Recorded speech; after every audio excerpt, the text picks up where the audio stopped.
Hey everyone, it's Allie, and with Path of Exile 2 getting a new season soon, it's time to talk about a new build, and I am super excited for this one, as it's basically everything that I enjoy in a build. With the upcoming season, we are getting a new keystone called the Hollow Palm technique, and I'm very excited to plan a build around it. Hollow Palm is going to make it so you can use any quarterstaff skill you want to while unarmed, meaning you get to punch your way through the game, while giving you a lot of added damage per gem level, making up for the fact that you don't have a weapon, and allowing you to scale your attack speed and energy shield off of just stacking evasion rating and energy shield on all of your gear. Given evasion rating is a really good stat for the campaign, we're going to have a lot of attack speed, making everything feel very comfortable. And in the late game, we're going to be able to go hybrid evasion energy shield, which is a very solid endgame defensive layer with things such as Grim Feast, Wind Ward, and Chaos Inoculation that our build is going to overall synergize together really well. We should have a pretty tanky setup, especially given that evasion is the weakest defensive layer in the game, and the devs decided to give it a whole new mechanic called deflection, which is just spell suppression from Path of Exile 1. With this, and with everything else that hybrid Evasion ES already had going for it, everything should be amazing, and the fact that you don't need a weapon anymore should just make your early campaigning super simple and really easy, and then your early mapping and endgame scaling just feel great. All that money that you would have otherwise put in a weapon, you just get to shove into making your gear better, meaning we just get to scale our DPS for scaling our defenses.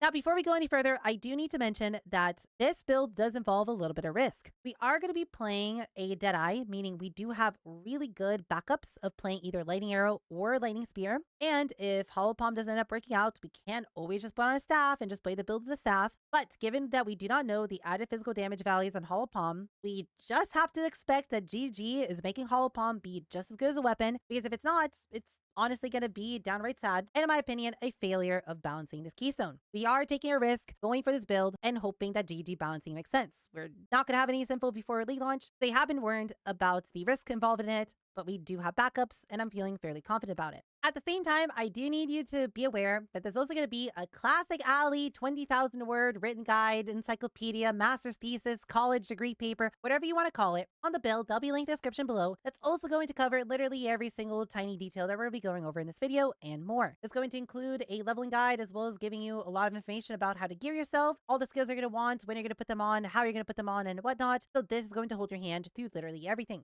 What this guy is not going to have is any sort of information on mapping, given that a lot of the build is a little bit speculative. So I don't want to just guess everything ahead of time. And it's going to be something we're going to do daily update videos on over the first few days. That's just going to go over everything we learned, everything we're doing. And the written guide is going to be updated as we progress this season itself. It's a build I'm really looking forward to, because we're going to come together as a community and theorycraft all of it together. So it should be a very fun collaborative experience that should hopefully result in a very lengthy and detailed build guide. There will not be a path of building for this, as a lot is changing in Season 3. Almost every single support is changing, and the passive tree is getting a pretty massive rework. So until path of building is updated, we're just simply going to have to go based off of what's in the written guide and based off of what we find in game. And there will be a path of building provided once everything does settle and path of building is actually updated. Now, let's first begin by a topic you might be curious about, which you might have heard about in the intro. We are going to be playing this build as a Deadeye, which you might be asking yourself, why? Typically, Invoker is what people play staff builds on, and well, that's not going to be the case anymore, given that Deadeye is getting a pretty big rework in Season 3, making it likely one of the best ascendancies in the game, period, for almost every build except for minions. There's going to be two major things that we're going to care about here. First off, called shots is being reworked to where instead of it giving you additional mark, you now get a new meta skill that just spams whatever mark you link it to it on nearby enemies, bypassing your mark limit. During mapping, this is going to be very important, as this is going to allow us to get power charges through Sniper's Mark and Resonance, which should give us a very comfortable time. And we're not going to need to now run a cast on crit profane ritual setup to generate power charges, which is very important for stat builds, allowing us to spam skills such as Flicker Strike and Falling Thunder. On top of this, we're also going to get Bullseye reworked into Eagle's Eye, which is going to just give you 10 stacks of critical weakness every time you consume a mark, giving you significantly higher crit chance on bosses, overall improving your DPS. When you combine this with Tailwind, which is the single best first ascendancy node in the game, giving you a lot of defenses, a lot of attack speed, movement speed, and everything you could wish for, and the node behind it, Wind Ward, giving you a really solid defensive layer, especially for high attack speed builds like ours, Deadeye and these 4 passive points put together are just going to be an absolutely amazing package, which is going to make it significantly stronger than everything an Invoker could do. As I mentioned earlier, this also gives us the comfort of being able to just simply re-roll into Lightning Arrow or Lightning Spear if things don't go to plan, but I don't think that's going to be the case. I don't think we're going to need to do that, given we're just playing a normal quarterstaff build, except with our fists, and if the fist portion of it just sucks, we just put on a quarterstaff and just be a Deadeye that's smacking stuff with a stick. With all that out of the way, let's actually discuss how we're going to go about leveling. We are going to be starting off being a bulk character up until Act 3, when we're going to choose to swap over to Hollow Palm. The reason we're going to wait so long is we want to grab ourselves quite a few important nodes, and we're just going to wait for the safety of having everything we might ever possibly need to ensure that there's going to be no issues with Holopalm. Bow leveling is very comfortable up until that point, and it should feel amazing to get through everything with it. So we might as well just stick through it while the good times are good and to swap over to our build when we know that we're ready. A lot of the information I'm about to go over is going to be covered in significantly more detail in the written portion of this, so I please recommend to go through both the skills section and the equipment section of the written guide for more information on everything. And I'm just going to give you a quick overview so you know what to expect. Given we're going to be playing a bow build, your bow is going to be by far the most important part of all this, and you're going to need to make sure you keep upgrading your bow at every single opportunity. If you fall behind on your bow, your leveling experience is going to diminish, and you're going to start feeling like you're doing ZDPS, and everything is just going to take a while to kill. If you can keep up with your bow, and if the rest of your gear is also looking good, which should be fairly simple to do by just gambling and using the gear vendors, you should have no issues leveling at all. In Act 1, we're going to be playing with lightning arrow and lightning rods. We're simply just going to put down a few lightning rods and attack with lightning arrow, which will trigger the lightning rods and explode everything in a pack. We're also going to add in a frost bomb, which will give you elemental exposure, giving you more damage with whatever kind of elemental damage you do. The first half of Act 1 will be a little bit slow, but pretty much everyone's first half of Act 1 is going to be slow given they're nerfing support gems. They're making quite a lot of changes in Season 3. But once you get your hands on Herald of Thunder, everything should speed up dramatically and you should have a really solid time. Once you get to level 14, you're also going to add in a freezing salvo and a barrage. And it's going to be a burst combo for you to use to very quickly kill rares, or if not, at least freeze them in place for you to finish them off with a few additional attacks, or to use to do giant chunks off of bosses. This combo of lightning arrow and lightning rods for most things and freezing salvo for a few rare occasions is going to be your bread and butter all the way from Act 1 to start of Act 3, and you should have no issues with it at all. For your gear, you're just going to want to look for as much res and life as you can everywhere, as overall you just want to be as tanky as possible. 5 things to mention is that in Act 1, finding 1 or 2 life regeneration rolls, no matter how small they are, can actually make a pretty drastic difference in how comfortable Act 1 is going to be due to sustain being just that important for the first act. Or if you can find yourself a life gain on hit roll on your gloves, that's also going to go a very long way. Try to get added damage on your rings and your amulet as possible, and try to find yourself a good quiver, as all of these are going to come together to make everything easier. In Act 2, there's something extremely important we need to go over that's going to either make or break if you have issues with the Act 2 boss, or if it's going to be a complete breeze. Starting at level 28, you're going to be able to start seeing dual string bows drop on the ground. You're going to want to pick up every single one of these, and the filter for this build is going to highlight all these, so it'll be very obvious.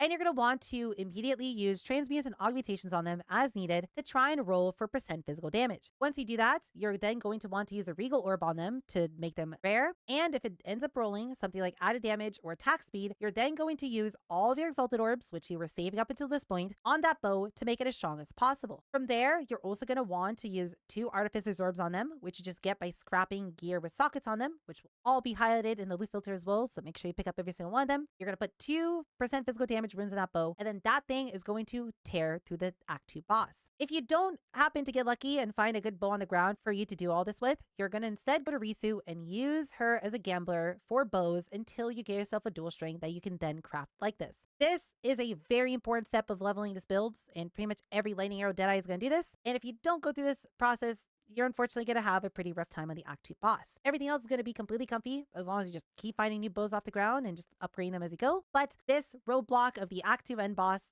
is just going to be unfortunate if you don't craft your bow. From there, moving on to Act 3, we have 2 options, and we're going to choose to take the safer routes just to make sure nothing goes wrong. While you could theoretically immediately swap as soon as you get the Lesser Jeweler's Orb, you're going to not have enough skill gems and not enough support gems to make the full swap, and instead, we're just going to choose to take our time through Act 3, go a little bit slower, and save all of our skill gems and support gems to drop for when we're ready to swap over to Holopalm to make sure we can have all of our skills ready to go. The point where you're going to pull the trigger and fully swap over is going to be after you kill the Bog Witch in Act 3, get your second support gem, and take Combat Frenzy. At the same time, you're also going to try and save your Lesser Jeweler's Orb for the swap over to Holopalm, as having a 3-link main skill is going to make a pretty big difference, and you should be just fine on a 2-link for the first half of Act 3 with Lightning Arrow. The swap over to Holopalm is going to be fairly simplistic. In the written guide, there's going to be a Holopalm swap build variant, which you can go to, that's going to go over everything you need to know in detail, but the core gist of it here is that we're going to get ourselves Combat Frenzy, which is going to allow us to generate Frenzy charges from either freezing, electrocuting, or pinning. We're going to pick up Resonance, which is going to turn those Frenzy charges into power charges, and we're going to put Electrocute on our Storm Wave,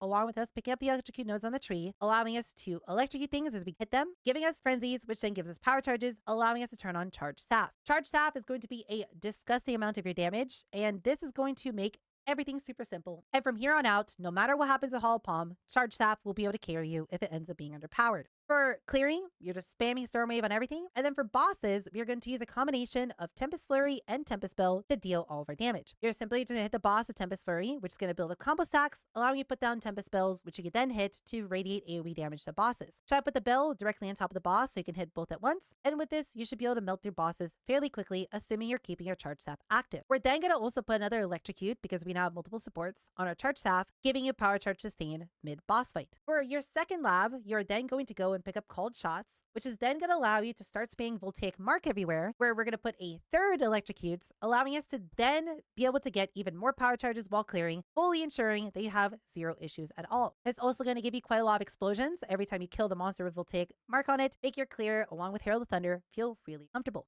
From there, you're going to be a full-on Hollow Palm build, and we're going to have a great time, and assuming that nothing goes wrong, everything should just work out and be great. I'm going to also be personally playing this build on stream, so I do encourage you to come over to my Twitch chat on Friday and come level along with me, as if anything comes up, if any new tech comes up, if we discover any sort of broken things, you'll be the first to know, but the written guide is also going to be updated with everything as needed. That's pretty much everything that we have to go over in this video. It's mostly going to cover the leveling section and everything you need to know about it. Once you swap over to Hollow Palm and you're just stacking evasion gear, you should have no issues getting all the way to maps, and what you're currently doing is basically what we're going to be doing for the first few tiers of maps anyways. There should be more than enough to get you going with no issues. As mentioned, we are going to be doing multiple update videos on this build as we play it day by day, which is going to go over my experience with the build, any sort of new findings, along with a written guide being updated as we go. Hopefully a few days into the season, when everything is done, we can combine everything into one big guide, but until then, these daily play along with me kind of updates should hopefully serve everything that you might need. If you have any questions on any of this, feel free to leave a comment in the comments below, and I'd be more than happy to help you as soon as I can. I also stream on Twitch every single day, so feel free to come by Twitch and ask me every questions there. And if you simply want to come by and come hang out with other kitties and be a part of our community, I'd be more than happy to see you there or in Discord at any point. With that said, I hope you kitties have a wonderful rest of your day. I hope you enjoyed this video on Hollow Palm. If you're going to play it yourself, I hope you have a wonderful time with it, and I'll see you kitties all in the next video, and hopefully on League launch on Friday.